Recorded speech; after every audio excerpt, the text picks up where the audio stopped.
नमस्कार दोस्तों, मैं हूं डॉक्टर प्रखर। दोस्तों, आपको क्या बार बार पेशाब जाने की इच्छा होती है? रात में सोते टाइम आपको बार बार पेशाब करने के लिए उठना पड़ता है और आप जब पेशाब करने के लिए जाते हैं तो आपको काफ़ी देर तक इंतज़ार करना पड़ता है, उसके बाद पेशाब होती है। और आपको कभी कभी ऐसा लगता है कि पेशाब पूरी तरीके से पास नहीं हो पा रही है, पास करने के टाइम पर जलन हो रहा है, दर्द हो रहा है। अगर आपको ये सब सिम्टम्स देखने को मिल रहे हैं तो आपका प्रोस्टेट ग्लैंड का एनलार्जमेंट हो सकता है और आपको पीपीएच की बीमारी हो सकती है, जिसको हम कहते हैं बिनाइन प्रोस्टेट हाइपरप्लेजिया। दोस्तों, आज इसके बारे में डिटेल में बात करेंगे। इसके क्या कारण होते हैं, किस कारण की वजह से ये बीमारी आपको हो जाती है और किन व्यक्तियों में होती है और किस एज ग्रुप में ये बीमारी होती है और क्या क्या सिम्टम्स इसके देखने को मिलते हैं और क्या इन्वेस्टिगेशन यानी कि क्या टेस्ट कराएं आप, जिससे आप पहचान सकते हैं कि आपको ये बीमारी हुई है। और उसके बाद में बेस्ट होम्योपैथिक मेडिसिन के बारे में बात करेंगे जो आपकी इस बीमारी को पूरी तरीके से ठीक कर देती है। दोस्तों, तो चलिए शुरू करते हैं। शुरू करने से पहले अगर आप चैनल पर नए हैं, पहली बार आए हैं, तो चैनल को सब्सक्राइब जरूर करिए, बेल आइकन दबाएं ताकि आने वाले जितने भी वीडियोस हैं उनका नोटिफिकेशन सबसे पहले आपके पास पहुंच सके। दोस्तों, वीडियो को एंड तक ज़रूर देखिएगा, शेयर करिए और लाइक करिए। दोस्तों, बीपीएच यानी कि बिनाइन प्रोस्टेट हाइपरप्लेजिया, इसको प्रोस्टेटिक इन्लार्जमेंट भी बोला जाता है। हमारी प्रोस्टेट ग्लैंड जो होती है वो बढ़ जाती है, उसका इन्लार्जमेंट हो जाता है, इसको हम बीपीएच बोलते हैं। दोस्तों, ये बीमारी जो है वो मेंस में होती है, फीमेल्स में नहीं होती है, क्योंकि प्रोस्टेट ग्लैंड जो होती है वो मेंस में होती है और प्रोस्टेट ग्लैंड का काम होता है हमारे स्पर्म को बनाने में एक मदद करती है। और ये ग्रंथि जो होती है वो यूरिनल ब्लैडर के नीचे और यूरेथ्रा के साइड में होती है। दोस्तों, इसका साइज़ लगभग आप एक अखरोट का साइज़ जो होता है उस अखरोट के साइज़ की दोस्तों ये ग्रंथि होती है। और अगर ये इसका साइज़ बढ़ने लगता है दोस्तों तो आपको कुछ परेशानियां होती हैं। दोस्तों, इसकी अगर एज की बात करें, किन एज ग्रुप में एज ज़्यादा होता है, लगभग दोस्तों 40 से 50 की एज बढ़ने के साथ साथ ये प्रोस्टेट ग्लैंड जो है वो नेचुरली बढ़ती है। सिम्टम्स आपको कब आते हैं दोस्तों? प्रोस्टेट ग्लैंड जो होती है हमारी दोनों साइड से बढ़ती है। एक तो मिडिल साइड से अगर बढ़ रही है और लेटरल साइड से लेटरल साइड से जब बढ़ती है तो आपको ये परेशानी नहीं करती, यानी कि कोई सिम्टम्स इसमें देखने को नहीं मिलते हैं। जब ये मिडिल साइड से बढ़ती है तो ये यूरेथ्रा को कंप्रेस करती है और यूरिनल ब्लैडर को भी अंदर की तरफ कंप्रेस करती है, जिसकी वजह से सिम्टम्स आते हैं। यूरिनल ब्लैडर से जो यूरेथ्रा के थ्रू यूरिन पास होता है उसका साइज़ जो है वो कम हो जाता है, जिसकी वजह से आपको पेशाब करने में दिक्कत होती है, पेशाब रुक रुक के आता है या फ्लो जो है आपका कम हो जाता है दोस्तों। और कभी कभी उसमें जलन, दर्द ये सब देखने को मिलता है। दोस्तों, ये दोस्तों थी एनाटॉमी प्रोस्टेट ग्लैंड की। अब बात करते हैं दोस्तों इनके कारणों के बारे में। तो दोस्तों, जैसे जैसे एज बढ़ती जाती है, मेल्स में कुछ ओल्ड एज के साथ में हार्मोनल चेंजेस आते हैं, तो उसके साथ में ये बीमारी देखने को मिलती है। और अगर आपके फैमिली हिस्ट्री रही है, आपकी जेनेटिक है, तब भी आपको ये दिक्कत हो सकती है। आपके फादर में, आपके ग्रैंडफादर में, आपके अंकल में, चाचा जी में अगर ऐसी कोई दिक्कत है तो चांसेस होते हैं कि आपको ये बीमारी हो सकती है। दोस्तों, अब दोस्तों बात करते हैं इनके सिम्टम्स के बारे में कि क्या क्या सिम्टम आपको देखने को मिलता है अगर आपको बीपीएच की दिक्कत हुई है या आपका प्रोस्टेटिक इन्लार्जमेंट हुआ है। दोस्तों, सबसे पहला जो कॉमन सिम्टम देखने को मिलता है वो होता है पेशाब का बार बार जाना। फ्रिक्वेंट यूरिनेशन जो है होता है, बार बार आपको पेशाब लगेगी।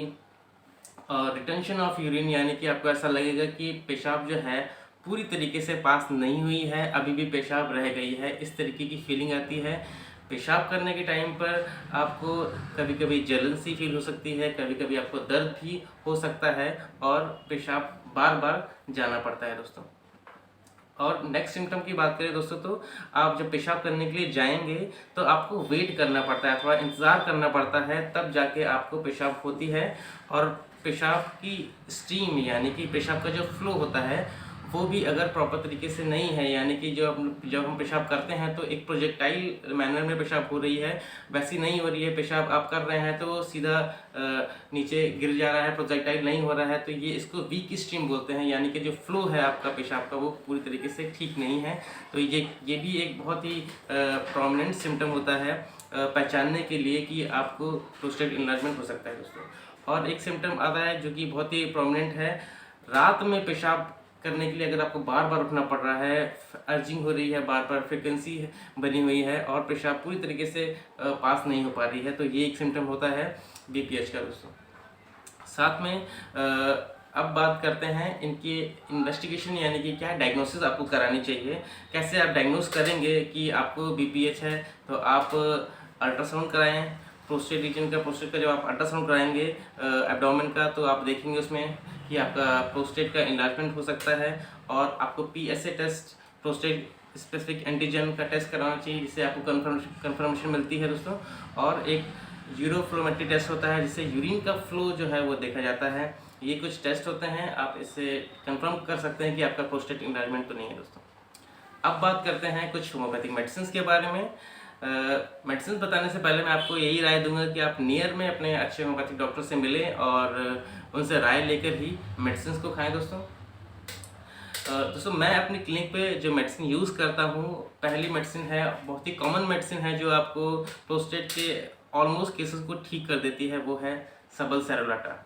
दोस्तों सबल सेरोलाटा का सिम्टम्स रहते हैं पेशाब करने के टाइम पर जलन जलन सी फील होती है और एक कोल्ड सेंसेशन सा फील होता है।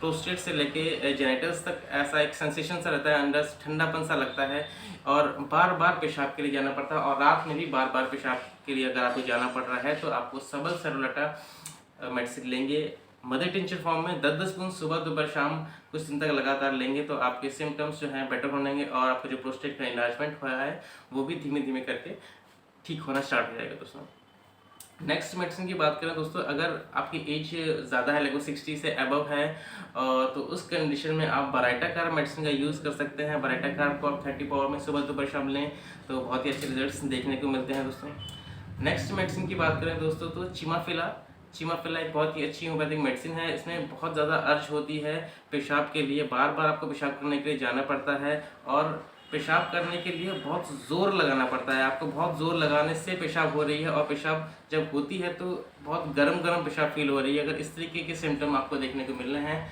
तो ऐसी कंडीशन में आप चिमाफिला का मदर टिंचर यूज़ करें। चिमाफिला को आप 10-10 बूंद सुबह दोपहर शाम थोड़े से गुनगुने पानी में अगर आप लेंगे तो आपको बहुत ही अच्छे रिजल्ट्स देखने को मिलेंगे दोस्तों। नेक्स्ट मेडिसिन की बात करें दोस्तों तो फेरम्पिक 3x पावर में आपको लेनी है। ओल्ड एज में 60 की एज है, आपकी 60 अबव है तो आपको ये मेडिसिन बहुत ही अच्छा फ़ायदा करती है। बार बार पेशाब आपको जाना पड़ रहा है, रात में बार पेशाब के लिए उठना पड़ रहा है, तो ऐसी कंडीशन में आप फेरम्पिक का मेडिसिन का यूज़ करें तो आपको बहुत ही अच्छे रिजल्ट्स देखने को मिलते हैं। 3x पावर में सुबह दोपहर शाम लेंगे तो बहुत ही अच्छे रिजल्ट्स देखने को मिलेंगे। एक मेडिसिन दोस्तों आती है अर्जेंटम नाइट्रिकम में सिम्टम रहता है ओल्ड एज पर्सन है, साथ में पेशाब जो है वो नाइट में आपको जाना पड़ता है बार बार और आपको गैस की भी बहुत समस्या बनी रहती है, एसिडिटी रहती है और एंजाइटी भी रहती है। अगर आपको कहीं बाहर जाना है तो आपके अंदर एंजाइटी होगी कि कैसे जाएं। इस तरीके के सिम्टम्स अगर आपको देखने को मिल रहे हैं और आपको मीठा बहुत ज़्यादा पसंद है तो ऐसी कंडीशन में आप अर्जेंटम नाइट्रिकम मेडिसिन का यूज़ करें। अर्जेंटम नाइट्रिकम को आप 30 पावर में सुबह दोपहर शाम लेंगे तो बहुत ही अच्छे रिजल्ट्स देखने को मिलते हैं।